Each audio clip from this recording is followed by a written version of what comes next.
Hello, and welcome to Improbable Things. I'm J. Grace Pennington, and this is my podcast where I share 6 improbable thoughts before breakfast, which consists of 6 thoughts about reading, writing, or storytelling in some form or fashion. So I've got my 6 things ready, and I'm actually trying a new podcast recording format, which I'll tell you all more about in just a minute. But all that said, I am ready to get started. So number 1, or actually before I even get to number 1, like I said, I'm doing something a little different. I've been recording my podcast just in the app called Spotify for Podcasters, and I've loved it because it's so easy. You can just record straight from the app, edit right there, add the music, and just get it uploaded, straight to wherever you want to put it, Spotify, Apple Podcasts, etc. However, I went into the app yesterday when I got up to do my podcast and found no recording options, did a little digging, and found out they no longer allow you to record or edit in the app, just to upload podcasts that you already have made somewhere else. So I wasn't thrilled about that, but I was kind of looking, and they have partnered, I think, with like another app and another company that you can use, but I didn't feel like learning a new platform. And, I have this nice microphone and all that I mentioned a while back that I got to do audiobooks. And I said, maybe I'll do it for, use it for podcasts at some point, but probably not because it'd be more of a pain. But I figured I might as well because I have this nice microphone. So we'll see if the audio quality is a little bit better, and we'll see if, I just found it last time back in the day when I tried to do a podcast and I was recording it on the computer and editing it. I just found it a little too overwhelming for me, but I don't think this will be too much. I think I can do it, but just stick with me and we'll see how it goes. Let me know what you think of the audio quality on this one, I guess, as opposed to how I've done it before. So anyway, back on track with my 6 things. Number 1, just a little update on my upcoming release, Firmament Progenitor, 10th book in my series, which is coming out later this month, Lord willing. It's still being edited, and my editor did actually get some stuff back to me just a couple days ago, so I'll be going through his edits. In the meantime, I've been working on writing up the front and back matter, so I've had to work on the dedication, the special thanks, the prologue and epilogue, which will be on the website, finishing up final details on the cover. One thing I hadn't thought about is on each book I have the number where the book is in the series on the spine, because it bugs me in a series when they don't have that and it's hard to tell what book goes where. However, this being book number 10 is the first one with 2 digits, so I had to change the size of the numbers to get them to fit in the little circle where I have them, and hopefully it'll look fine, but we'll see how it looks when it's lined up with the others. But anyway, all those details, been working on that, so I think it's going pretty well, but I will keep you all updated for sure. So number 2, one thing that I realized that I needed to do to get the front and back matter finished is that I need to include a chapter of the next book. That's what I've been doing since I did the second editions of my earlier books. I started putting the first chapter of the next book at the very end to kind of draw readers in a little bit, get people ready for the next book. But of course, in these later books, that means I have to actually write the upcoming chapter, which meant I had to actually brainstorm and outline a little bit, so I at least had a good enough idea of what the story is supposed to be to write that first chapter. And I had, as usual, only the very barest bones of an idea for the next book. Like, I knew what it was generally going to be about, what the theme was going to be, and a couple things that were going to happen, and that was it. I had no plot whatsoever, none of that. And so I sat down about a week ago and started brainstorming for that, and really am happy with how the plot came together.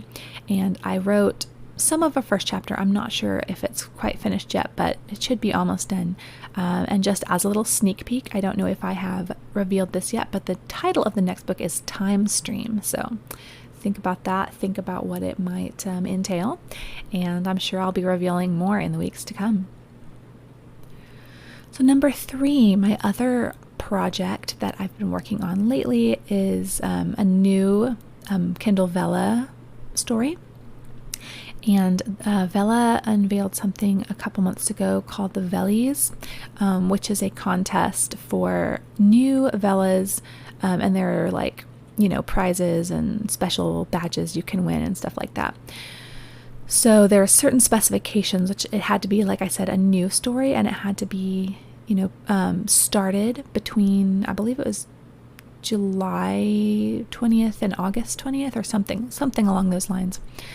So I did put Progenitor in there, but I wanted to try also writing a story specifically for Vella, which I've never done. And romance tends to do best on Vella, as it does everywhere else. And I'm not generally a romance reader or writer, but I did have an idea for a clean romance story. So I thought, this is a good opportunity to try it and to just try. It's hard for me to write straight for Vella because I want to write out the whole story first. And in this case, writing serially, you're writing and releasing a little at a time, and that's more scary for me because I know, in a sense, it's not going to be as polished. But a lot of people do it and are successful, and I know in a lot of ways there's an advantage to writing, shorter episodes as you go, specifically for Vella, and it just fits the format better. So all that to say, writing a clean romance, and they'll only judge the first 10 episodes, and you have to have 10 episodes and at least 10,000 words up before August 20th, which shouldn't be a problem. I think I just put the 5th episode up, and I think it's going pretty well. It's really hard to tell also when you're in the middle of writing something how good it is, but the story is called In the Long Term. If you are interested in romance and want to check it out, all the episodes that are up so far are free. The first 10 episodes on Vella are always free. So, In the Long Term by J. Grace Pennington on Kindle Vella. Feel free to check it out, and we'll see how it goes. So number 4, I've been talking about how my oldest daughter, my 6-year-old, has really loved reading, and she's been getting some books that are specifically for her, like for her birthday, or even just books that aren't necessarily just hers, but she's the only one reading them because the other girls, can't read yet. And so we were also running out of bookshelf space in their room, of course. And so I thought it'd be nice if she just had like a little shelf for her own books, and then also just for her to put a few of her special things, like a little special box where she keeps stuff, and a couple maybe little decoration type things. So I ended up getting her a little pink and white shelf off of Amazon, and we put it together just a couple days ago, and put a few of her books and things on there, put it at the end of her bed, and she's been so excited. She tells me and her dad multiple times a day, thanks us for getting her the shelf and putting it together. She's so excited. She wants to tell everyone about it, show everyone about it. She's got her books lined up on there, and it's so cute. And just so fun to see her love, again, not just for books, but for bookshelves. Like, that's such a, literary lover thing, is just to love even the shelves and the opportunity to load them up with books. And so I told her, like, we're not going to completely fill it up though, because you're going to get more books and we're going to need space for them. So let's leave a couple of the spaces on it free for other books. But she's just like so ready to get a bunch of stuff on there. So it's cute. And it's just so exciting to be on this journey with my kids, getting to learn to read and love books and love reading and stories and all of that. I absolutely love it. So number 5 on my currently reading, I'm actually in the middle of a couple of books. So I started reading the Pickwick Papers, which I read years and years ago. But I decided, because I've probably read only about half of Dickens' books, and I would list him as my favorite author. And so I just started thinking, it's a shame I've still never gotten around to so many of his books. And then a lot of them I read so many years ago that not only are they not really fresh in my mind, but I was a lot younger and don't know if I appreciated them as much as I would now. So I decided I want to read all his books, and I want to make my way through them, rereading, reading for the first time, whatever. I just read David Copperfield early this year, so I won't be rereading that one so soon, but I believe all the rest, it's been a while since I've read. And so I'm really excited about that, and I just decided to start, chronologically, at the beginning from when he started writing. So I started with the Pickwick Papers, and I've really been loving it. It's just as weird and wacky and just funny as I remembered. But I had to take a break from that because I needed to start the next book club book. Dickens, generally, it tends to be very long, and I wanted to make sure I had enough time to read the book club book, since book club's now less than a week away. So paused Pickwick Papers, and now I'm reading A Woman of No Importance. And I'm not loving it so far, but we'll see. I didn't vote to read it originally because it just didn't sound interesting to me, and that probably sounds crazy to others because it's nonfiction. It's a true story of this woman with one leg who was apparently this like amazing, absolutely vital spy during World War II, and did like all these amazing things, and all these things happened, and she was just like phenomenal at what she did and had all these adventures and everything, which sounds like so entertaining, but for whatever reason, I was not interested. I don't know. I can't explain it. Sometimes with books, I'm just like, I don't want to read that. And sometimes I'm pleasantly surprised. Like I've had that feeling going into a book, and then it's been just wonderful. But so far that has not been the case with this one. I am finding it a little boring, not because of the subject matter really, but the writing to me is kind of hard to follow and dry, even though a lot of the things happening are obviously very interesting. And then there is, at least more so in the first couple chapters, it seems to be letting up a little bit, but there was like a lot of just feminism vibes. Again, not just from the story, but from the writing. Like you can feel, in my opinion, the writer's bent, kind of kept continually going on about how she was ignored because she was a woman and blah, blah, blah. And I don't know, it was just irking me. But that seems to be letting up a little bit as it gets more into like the actual adventures, once she actually gets into the whole, secret, operations and stuff like that. So we'll see how it goes. Yesterday I was finding myself a little bit less bored by it, and there's still a lot of it to go. So hopefully it continues to pick up, because I'm having a lot of trouble focusing on it and reading as quickly as usual because I'm not as interested, but gotta read it by Thursday. So I'll finish that up. I'll let y'all know how it was, and then I will get back into Pickwick Papers, which I was really enjoying, and I'm sure I'll enjoy the rest of it again. So number 6, one thing that speaking of shelves and collecting books, one thing that I've made a little bit of a shift in this year, I feel like, is I've always been a book hoarder, and I still am. Love to collect all the books, but I used to be much more like, unless a book is like morally objectionable, like extremely, then never get rid of a book. Like keep every book, like an absolute hoarder.